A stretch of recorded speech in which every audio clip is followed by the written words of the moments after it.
آج ہم انشاءاللہ دنیا کی مشقتوں سے بچنے کی دعائیں سیکھیں گے۔ دعا اس مصیبت میں بھی فائدہ دیتی ہے جو اتر چکی ہو، اور اس کے بارے میں بھی فائدہ مند ہے جو ابھی نہ اتری ہو، کیونکہ دعا سے تقدیر بھی بدل جاتی ہے۔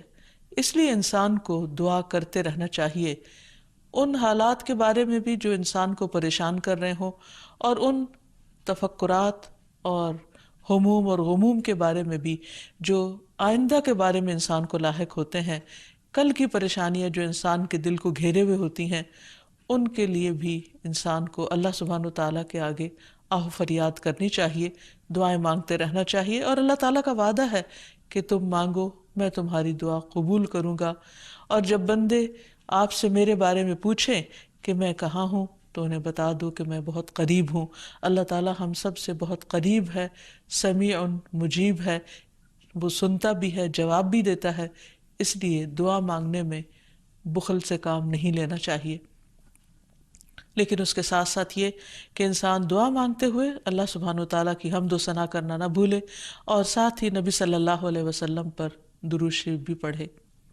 جہاں تک دنیا کی سختیاں، مشقتیں، تکلیفیں، آزمائشیں ہیں، تو اس کے بارے میں ہمیں قرآن و سنت سے کیا رہنمائی ملتی ہے، اس کے بارے میں ہم کچھ بات کریں گے۔ سب سے پہلی بات تو یہ ہے کہ انسان اس دنیا کی حقیقت کو سمجھے کہ یہ دنیا کیا ہے۔ یہ دنیا ہم سب کا ایک عارضی گھر ہے، وقتی جگہ ہے رہنے کی، مستقل قیامگاہ نہیں ہے۔ اس میں جتنے بھی لوگ آج تک آئے وہ سب چلتے ہی بنے، ایک نہ ایک دن ہم سب کو جانا ہے، اور جانے کا بھی وقت اور جگہ لکھی ہے۔ اس لیے انسان اس دنیا کو اسی نظر سے دیکھتے ہوئے گزارے، اور زیادہ سے زیادہ اچھے کاموں کی طرف توجہ رکھے۔ حدیث سے پتہ چلتا ہے کہ دنیا مومن کے لیے قید خانے کی طرح ہے۔ رسول اللہ صلی اللہ علیہ وسلم نے فرمایا، دنیا مومن کے لیے قید خانہ ہے اور کافر کے لیے جنت ہے۔ یعنی ایک مومن جو آخرت کو بھی سامنے رکھتا ہے اور دنیا میں آنے والی تکلیفوں اور آزمائشوں کو بھی اپنے لیے ایک امتحان سمجھتا ہے، اور پھر اس کے لیے ایک حدود بھی ہیں، لمٹس بھی ہیں کچھ کرنے کی، کیونکہ مومن اپنے رب سے ڈرتا ہے کہ کہیں وہ کوئی ایسی بات نہ کرے، ایسا کام نہ کرے جو رب کو ناراض کر دے، اور کل قیامت کے دن اس کی جواب دہی نہ ہو۔ اس لیے یہ بہت ضروری ہے کہ انسان اس دنیا میں رہتے ہوئے، خواہ اچھا وقت ہو یا تکلیف دہ وقت ہو، کوئی ایسا کام نہ کرے جو رب کو ناراض کرنے والا ہو، کیونکہ کل بہرحال الی ربک یومئذ المساق، تیرے رب کی طرف اس دن جا ٹھہرنا ہے، واپسی ہے، جواب دینا ہے۔ پھر اسی طرح نبی صلی اللہ علیہ وسلم نے دنیا کے بارے میں یہ بھی فرمایا تھا کہ اب جو دنیا کا حصہ باقی رہ گیا وہ ایک فتنہ ہے، آزمائش ہے۔ رسول اللہ صلی اللہ علیہ وسلم نے فرمایا، بے شک جو دنیا باقی رہ گئی ہے وہ آزمائش اور فتنہ ہے، یعنی انسانوں کے لیے کوئی بہت خوبصورت جگہ نہیں ہے رہنے کی، اور آخرت کا گھر وہی دراصل اصل گھر ہے اور خوشحالی کا گھر ہے۔ قرآن مجید میں آتا ہے کہ اہل ایمان جب جنت میں داخل ہوں گے تو پکار اٹھیں گے کہ شکر اللہ کا جو ہم سے ہر طرح کا غم اور دکھ ہم سے لے گیا۔ وقالوا الحمد لله الذي أذهب عنا الحزن إن ربنا لغفور شكور الذي أحلنا دار المقامة من فضله لا يمسنا فيها نصب ولا يمسنا فيها لغوب۔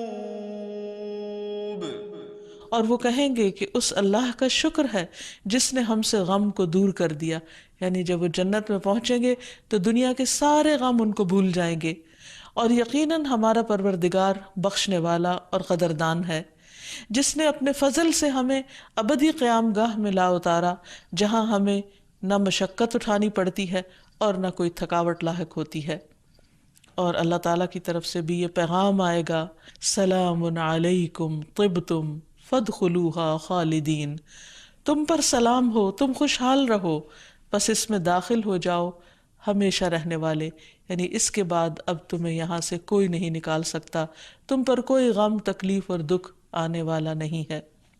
نبی صلی اللہ علیہ وسلم نے فرمایا، ایک آواز دینے والا آواز دے گا کہ اے بندو، تمہارے لیے یہ طے ہو گیا ہے کہ تم صحت مند رہو گے، کبھی بیمار نہ ہوگے، تم زندہ رہو گے، کبھی مرو گے نہیں، تم کبھی بوڑھے نہیں ہوگے، تم آرام میں رہو گے، تمہیں کبھی تکلیف نہیں آئے گی۔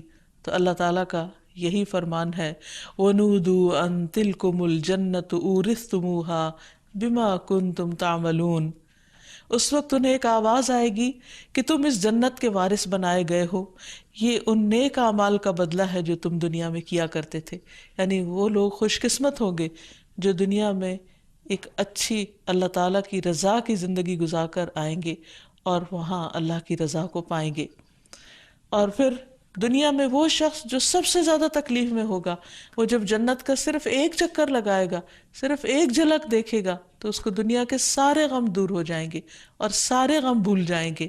نبی صلی اللہ علیہ وسلم نے فرمایا، اہل جنت میں سے ایک آدمی کو پیش کیا جائے گا جسے دنیا میں لوگوں میں سے سب سے زیادہ تکلیفیں آئی ہوں گی، پھر اسے جنت میں صرف ایک غوطہ دے کر پوچھا جائے گا کہ اے ابن آدم، کیا تم نے کبھی کوئی تکلیف دیکھی تھی؟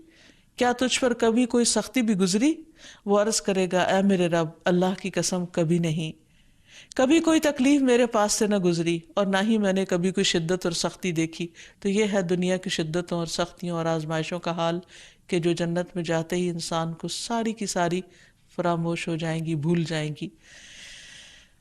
اب یہاں ہمیں یہ بھی دیکھنا چاہیے کہ دنیا میں جو انسان کو مشقتیں آتی ہیں، تکلیفیں آتی ہیں، ان کی وجہ کیا ہے، اس کا سبب کیا ہے، یعنی کیوں ایسا ہوتا ہے کہ انسان ایک غم سے نکلتا نہیں تو دوسرے میں جا پھنستا ہے، اور کوئی دن ایسا نہیں ہوتا کہ جس میں انسان کو کوئی نہ کوئی دکھ، تکلیف، بیماری یا اس کی اپنی ذات پر نہ ہو یا کہیں سے ایسی کوئی خبر نہ سننے کو ملے۔ تو اس کی وجہ کیا ہے؟ سب سے پہلی بات تو یہ ہے کہ انسان کو امتحان کے لیے پیدا کیا گیا، مشقتیں اٹھانے کے لیے پیدا کیا گیا۔ قرآن پاک میں اللہ تعالیٰ فرماتے ہیں، لَقَدْ خَلَقْنَا الْإِنسَانَ فِي كَبَدٍ، بلا شبہ یقیناً ہم نے انسان کو بڑی مشقت میں پیدا کیا ہے۔ یعنی انسان اپنے لیے آسانیاں ڈھونڈتا ہے، اس دنیا میں آسانیاں نہیں ہیں۔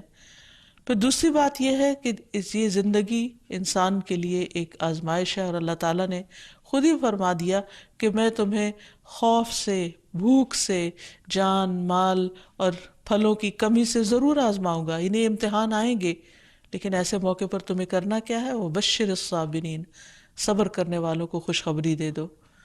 اور پھر یہ بھی کہ ہر انسان اس دنیا سے جانے والا ہے، اس لیے فرمایا کل نفس ذائقۃ الموت، ہر نفس کو موت کا ذائقہ چکھنا ہے۔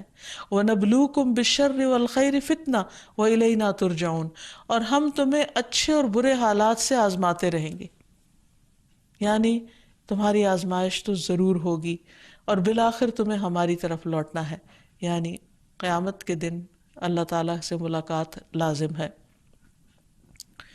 پھر یہ بھی ہے کہ بعض اوقات انسانوں پر تکلیف ان کے گناہوں کا نتیجہ ہوتی ہے۔ اللہ تعالیٰ سورۃ الروم میں فرماتے ہیں، ظہر الفساد فی البر والبحر بما کسبت ایدی الناس، خشکی اور سمندر میں فساد پھیل گیا لوگوں کے اپنے ہاتھوں کی کمائی کی وجہ سے، یعنی ان کے اپنے گناہوں کے نتیجے میں، تاکہ اللہ تعالیٰ لوگوں کو ان کے اعمال کا مزہ چکھا دے، شاید وہ ایسے کاموں سے باز آ جائیں۔ یعنی جب وہ اپنے ہی ہاتھوں کی کمائی کو دیکھیں کہ خود ان کے لیے نقصان دہ ہے، تو پھر اس نقصان سے بچنے کے لیے وہ برے اعمال چھوڑ دیں۔ ایک اور جگہ پر بھی اللہ تعالیٰ فرماتے ہیں کہ وَمَا أَصَابَكُم مِّن مُّصِيبَةٍ فَبِمَا كَسَبَتْ أَيْدِيكُمْ، کہ تمہیں جو بھی کوئی مصیبت پہنچی ہے وہ دراصل تمہارے اپنے ہی ہاتھوں کی کمائی کا نتیجہ ہے۔ پھر یہ بھی ہوتا ہے کہ بعض اوقات انسان دوسروں پر سختی کرتا ہے تو جواباً اس پر سختی ہو جاتی ہے۔ اس سلسلے میں رسول اللہ صلی اللہ علیہ وسلم نے فرمایا، جو کسی کو نقصان پہنچائے گا اللہ اس کا نقصان کر دے گا، اور جو کسی کو مشکل میں ڈالے گا اللہ تعالیٰ اس پر سختی کر دے گا۔ اس لیے انسان کو ہمیشہ اپنی حدود کے اندر رہنا چاہیے اور کسی پر بھی کسی طرح کی ظلم اور زیادتی نہیں کرنی چاہیے، کیونکہ کسی پر ظلم کرنے کا مطلب یہ ہے کہ انسان خود اپنے لیے مصیبت کھڑی کر رہا ہے۔ پھر اسی طرح کسی کے ساتھ انسان اگر بخل برتتا ہے، اس کو نہیں دیتا، تو اللہ تعالیٰ اس کے لیے بھی زندگی تنگ کر دیتے ہیں۔ قرآن پاک میں فرمایا گیا وَأَمَّا مَن بَخِلَ وَاسْتَغْنَى وَكَذَّبَ بِالْحُسْنَى فَسَنُيَسِّرُهُ لِلْعُسْرَى، اور جس نے بخل کیا اور بے پرواہ بنا رہا، یعنی اس نے اللہ تعالیٰ کی باتوں کی اور بندوں کی ضروریات کی پرواہ ہی نہیں کی، وَكَذَّبَ بِالْحُسْنَى، اور بھلائی کو جھٹلا دیا، تو ہم اسے تنگی کی راہ پر چلنے کی سہولت دیں گے، نہیں پھر اس کے لیے ایک کے بعد ایک تنگی کھڑی کر دیں گے۔ پھر اسی طرح انسان کو کسی کی عزت اور آبرو کے درپے نہیں ہونا چاہیے، کیونکہ اس سے بھی انسان کے راستے میں مشکلات آتی ہیں۔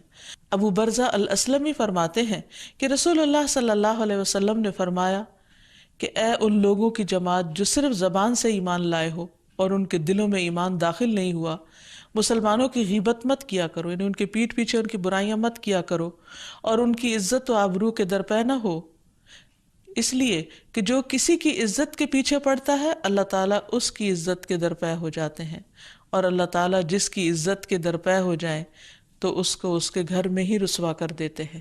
اس لیے اس معاملے میں بھی انسان کو بہت احتیاط برتنی چاہیے کہ بغیر تحقیق کے کسی کے بارے میں کچھ نہ کہے۔ اس کے بعد ہم یہ دیکھتے ہیں کہ مشقتیں تو آتی ہیں، کبھی اللہ تعالیٰ کی طرف سے امتحان ہوتی ہیں اور کبھی انسان کے گناہوں کا نتیجہ ہوتی ہیں۔ تو ایسے موقع پر کرنا کیا چاہیے، حل کیا ہے؟ سب سے پہلی بات تو یہی کہ انسان اللہ سبحانہ تعالیٰ کی طرف رجوع کرے، کیونکہ اللہ تعالیٰ ہی آسانیاں پیدا کرنے والا ہے، کیونکہ اللہ تعالیٰ فرماتے ہیں وَنُيَسِّرُكَ لِلْيُسْرَى، اور ہم تجھے آسان راستے کے لیے سہولت دیں گے۔ تو آسانی اللہ کی طرف سے ہوتی ہے، اور وہ کس کے لیے ہوتی ہے؟ جو اللہ کا تقوی اختیار کرتا ہے۔ وَمَن يَتَّقِ اللَّهَ يَجْعَل لَّهُ مَخْرَجًا، جو اللہ کا تقوی اختیار کرتا ہے اللہ تعالیٰ اس کے لیے ہر مشکل سے نکلنے کا راستہ بنا دیتے ہیں۔ ہمیشہ کوئی نہ کوئی راہ، کوئی نہ کوئی حل، کوئی نہ کوئی سولوشن نکل آتے، لیکن اس کے لیے کیا ضروری ہے، کیا شرط ہے کہ انسان اللہ سے ڈرنے والا ہو۔ پھر اسی طرح ضروری ہے کہ انسان ایسے مواقع پر صبر سے کام لے، اور صبر کیا ہے کہ انسان غصے میں آ کر غم کی وجہ سے، تکلیف اور شدت اور پریشانی کی وجہ سے اپنی زبان سے کوئی ناروا بات نہ نکالے، کوئی ناحق بات نہ نکالے۔ جیسے نبی صلی اللہ علیہ وسلم اپنے ایک بیٹے کی وفات کے موقع پر رو رہے تھے، تو صحابہ نے عرض کیا کہ یا رسول اللہ صلی اللہ علیہ وسلم آپ بھی روتے ہیں؟ تو آپ نے فرمایا ہاں، آنکھ آنسو بہاتی ہے اور دل غمگین ہے، لیکن زبان سے وہی نکلے گا جو اللہ تعالیٰ کو پسند ہے۔ کوئی ایسی بات زبان سے نہیں نکلے گی کہ جو اللہ تعالیٰ کو ناراض کر دے۔ تو اس لیے تکلیف کے موقع پر انسان کو ہمیشہ یہ یاد رکھنا چاہیے کہ وہ کیا کر رہا ہے، اس کا رد عمل کیا ہے، کس طرح وہ ریاکٹ کر رہا ہے، کیا باتیں کر رہا ہے۔ اور جو لوگ صبر کرتے ہیں تو ان کی تعریف اللہ تعالیٰ نے بیان کی، فرمایا وَالصَّابِرِينَ فِي الْبَأْسَاءِ وَالضَّرَّاءِ وَحِينَ الْبَأْسِ أُولَئِكَ الَّذِينَ صَدَقُوا وَأُولَئِكَ هُمُ الْمُتَّقُونَ، جو تنگ دستی اور تکلیف میں اور لڑائی کے وقت صبر کرتے ہیں، یہی لوگ ہیں جنہوں نے سچ کہا اور یہی بچنے والے ہیں۔ یعنی ایسے ہی لوگ سچے مومن ہیں جو تنگی اور تکلیف میں اپنے آپ کو سنبھال لیتے ہیں، صبر سے کام لیتے ہیں۔ اور اللہ تعالیٰ نے یہ بھی بتا دیا تھا، وارن کر دیا تھا کہ تم ضرور آزمائے جاؤ گے، لَتُبْلَوُنَّ فِي أَمْوَالِكُمْ وَأَنفُسِكُمْ، تمہارے مالوں میں، تمہارے نفسوں میں تمہیں ضرور آزمایا جائے گا، ضرور با ضرور۔ اور تم لوگوں سے ہر طرح کی باتیں بھی سنو گے، لیکن پھر کیا کرنا ہے ایسے موقع پر؟ وَإِن تَصْبِرُوا وَتَتَّقُوا فَإِنَّ ذَلِكَ مِنْ عَزْمِ الْأُمُورِ، اگر تم صبر اور تقوی سے کام لو تو یہ بڑی ہمت کے کام ہو، یعنی آسان نہیں ہے صبر کرنا، لیکن ناممکن بھی نہیں ہے، اور ہر وقت تبدیل ہو جاتا ہے۔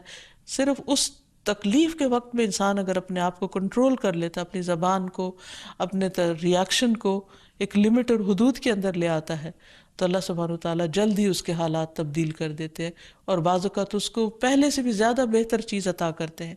تو اس لیے انسان کو اس تکلیف کے وقت میں اپنے اوپر، اپنے طرز عمل پر کڑی نظر رکھنے کی ضرورت ہے کہ کوئی چیز ایسی نہ ہو جو اللہ تعالیٰ کو ناراض کر دے۔ پھر اسی طرح انسان کو کتنی بھی بڑی مشکل و حالات سے مایوس نہیں ہونا چاہیے، کیونکہ مایوسی کفر تک پہنچا دیتی ہے۔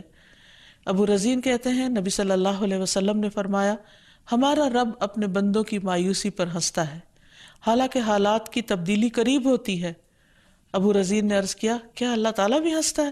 آپ نے فرمایا ہاں. میں نے عرض کیا جو رب ہنستا ہے ہم اس کے ہاں خیر و بھلائی کو کم نہیں پا سکتے، یعنی وہ ضرور بندوں کو خیر پہنچاتا ہے. تو بعض اوقات انسان مایوس ہونے لگتا ہے لیکن اللہ تعالیٰ کی مدد قریب ہی ہوتی ہے. جب نبی صلی اللہ علیہ وسلم کے زمانے میں لوگوں کو کفار کی طرف سے مشکلات کا سامنا کرنا پڑا اور انہوں نے اللہ کے رسول سے عرض کیا اللہ کے رسول صلی اللہ علیہ وسلم اللہ کی مدد کب آئے گی؟ یعنی ہر طرف سے مشکلیں ہی مشکلیں ہیں، جان کی، مال کی، بھوک کی، ہر طرح کے سے آزمایا جا رہا ہے، تو حالات کب بدلیں گے؟ تو اللہ تعالیٰ نے فرمایا الا ان نصر اللہ قریب، خبردار اللہ کی مدد قریب ہے. یعنی مایوس نہ ہو، ہمیشہ مثبت رہو، امید رکھو. ہر چیز تو اللہ تعالیٰ کے ہاتھ میں. جب فرعونیوں کا ظلم زیادہ ہو گیا تو آپ دیکھتے ہیں کہ اللہ تعالیٰ نے کس طرح موسیٰ علیہ السلام کو اس قوم کے اندر پھر پیدا کیا اور پھر کس طرح وہ ان کی نجات کا ذریعہ بنے. تو اللہ تعالیٰ غیب سے ایسے طریقے اختیار کرتا ہے جو انسان کی سوچ سے بھی باہر ہوتے ہیں، اور لیکن ضرورت اس بات کی کہ انسان اللہ تعالیٰ کی طرف رجوع کرے اور انسان کا اس بات پر یقین رہے فَإِنَّ مَعَ الْعُسْرِ يُسْرًا، إِنَّ مَعَ الْعُسْرِ يُسْرًا، کہ یقیناً تنگی کے ساتھ آسانی بھی ہے، یقیناً تنگی کے ساتھ آسانی بھی ہے. اور پھر حضرت انس سے بھی روایت ہے کہ رسول اللہ صلی اللہ علیہ وسلم نے فرمایا بے شک مدد صبر کے ساتھ ہے، یعنی اللہ کی مدد آئے گی بس صبر کرو، تھوڑا انتظار کرو، اور کشادگی تنگی کے ساتھ ہے، اور بے شک تنگی کے ساتھ آسانی ہے، اور بے شک تنگی کے ساتھ آسانی ہے. پھر اسی طرح یہ ہے کہ انسان توبہ اور استغفار کی کثرت کرے. حدیث میں آتا ہے انسان جب تک اللہ تعالیٰ سے استغفار کرتا ہے اللہ تعالیٰ اس وقت تک اس کو عذاب سے محفوظ رکھتا ہے. اور قرآن مجید میں بھی واضح طور پر فرمایا گیا کہ اللہ تعالیٰ اس وقت تک عذاب نہیں دے گا جب تک لوگ استغفار کرتے رہیں گے، یعنی اپنے گناہوں کی معافی مانگتے رہیں گے اور اللہ تعالیٰ سے توبہ کریں گے، رجوع کریں گے اور اپنی اصلاح کر لیں گے. پھر اسی طرح زیادہ سے زیادہ نیک اعمال کرنے چاہیے، اللہ کو راضی کرنا چاہیے تاکہ اللہ تعالیٰ کی رحمت نازل ہو. اللہ تعالیٰ کا وعدہ ہے وَأَمَّا مَنْ آمَنَ وَعَمِلَ صَالِحًا فَلَهُ جَزَاءً الْحُسْنَى وَسَنَقُولُ لَهُ مِنْ أَمْرِنَا يُسْرًا، اور البتہ جو ایمان لایا اور نیک عمل کیے اسے اچھا بدلہ ملے گا اور اسے ہم اپنے آسان سے کام کرنے کو کہیں گے، یعنی ان کے لیے کاموں میں آسانیاں پیدا کر دیں گے ان کی نیکیوں کی وجہ سے. اور اسی طرح ایک اور جگہ پر بھی آتا ہے کہ من عمل صالحا من ذکر او انثى وهو مؤمن فلنحيينه حیاتا طیبہ ولنجزینہم اجرہم باحسن ما كانوا يعملون. جو شخص بھی نیک عمل کرے خواہ وہ مرد ہو یا عورت بشرطے کہ وہ مومن ہو تو ہم اسے پاکیزہ زندگی بسر کرائیں گے، یعنی دنیا میں بھی حیات طیبہ ہوگی، عمدہ زندگی بسر کرائیں گے، اور آخرت میں ان کے بہترین اعمال کے مطابق انہیں ان کا اجر عطا کریں گے. تو اللہ تعالیٰ کسی بندے پر ظلم نہیں کرتا، حتیٰ کہ ذرے برابر بھی کسی نے نیکی کی ہو تو اس کا بدلہ بھی ضرور دیتا ہے. پھر اسی طرح لوگوں پر خرچ کرنا چاہیے کیونکہ اللہ تعالیٰ کا وعدہ ہے فَأَمَّا مَنْ أَعْطَى وَاتَّقَى وَصَدَّقَ بِالْحُسْنَى فَسَنُيَسِّرُهُ لِلْيُسْرَى. پھر جس نے اللہ کی راہ میں مال دیا، پرہیزگاری اختیار کی، بھلی باتوں کی تصدیق کی، تو ہم اسے آسان راستے کی سہولت دیں گے، یعنی اس کے لیے آسانیاں کر دیں گے. پھر اسی طرح اپنی اصلاح کرنا، دوسروں پر نرمی کرنا، دوسروں کی مشقتیں دور کرنا، اس کی تکلیف دور کرنا، دوسروں کے کام آنا، کیونکہ جو شخص کسی مسلمان سے دنیا کی تکلیفوں میں سے کسی تکلیف کو دور کرے گا اللہ تعالیٰ اس کی قیامت کی تکلیفوں میں سے کوئی تکلیف دور کر دے گا. اور جس نے تنگ دست پہ آسانی کی اللہ تعالیٰ اس پر دنیا اور آخرت میں آسانی فرمائے گا. تو اس لیے ہمیں دوسروں کے ساتھ آسانیوں کا معاملہ کرنا چاہیے. پھر اسی طرح خادموں کو آسانی دینی چاہیے. پھر انسان کو کثرت سے صدقہ و خیرات کرنا چاہیے کیونکہ صدقہ اللہ تعالیٰ کے غصے کو بجھا دیتا ہے. پھر اسی طرح ایک حدیث میں آتا ہے کہ صدقہ گناہوں کو اس طرح مٹاتا ہے جیسے پانی آگ کو مٹا دیتا ہے. پھر انسان کو اللہ تعالیٰ کے آگے گڑ گڑانا چاہیے اور خوب خوب دعائیں کرنی چاہیے کیونکہ کون ہے جو بے قرار کی پکار سنے جب وہ اسے پکارے اور اس کی تکلیف دور کرے، یعنی سوائے اللہ کے. اور اس کے ساتھ ساتھ یہ کہ یہ دعا جو سورۃ البقرہ کے آخر میں آتی ہے ربنا لا تؤاخذنا ان نسینا او اخطأنا ربنا ولا تحمل علينا اسرا كما حملته على الذين من قبلنا ربنا ولا تحملنا ما لا طاقة لنا به واعف عنا واغفر لنا وارحمنا انت مولانا فانصرنا علی القوم الکافرین۔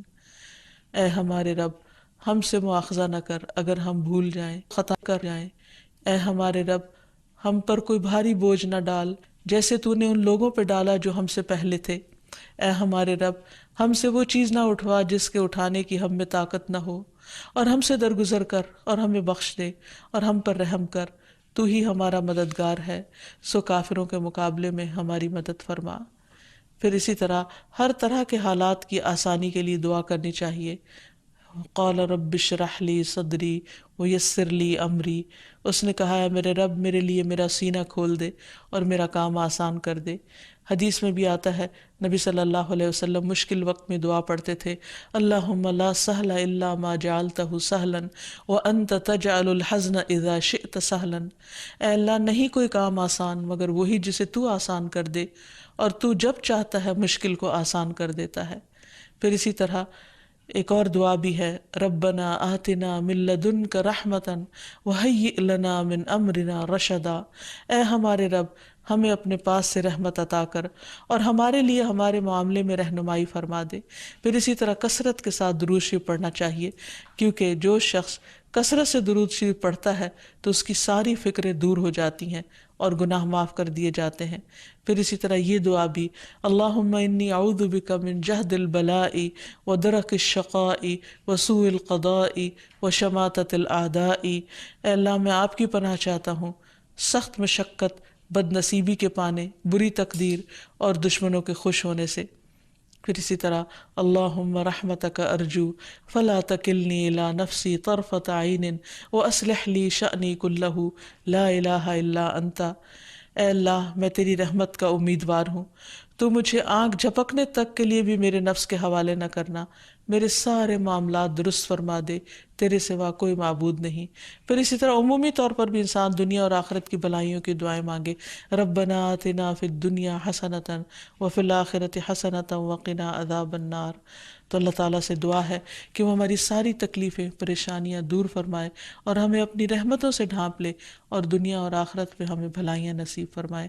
وآخر دعوانا ان الحمد للہ رب العالمین۔ السلام علیکم ورحمۃ اللہ وبرکاتہ۔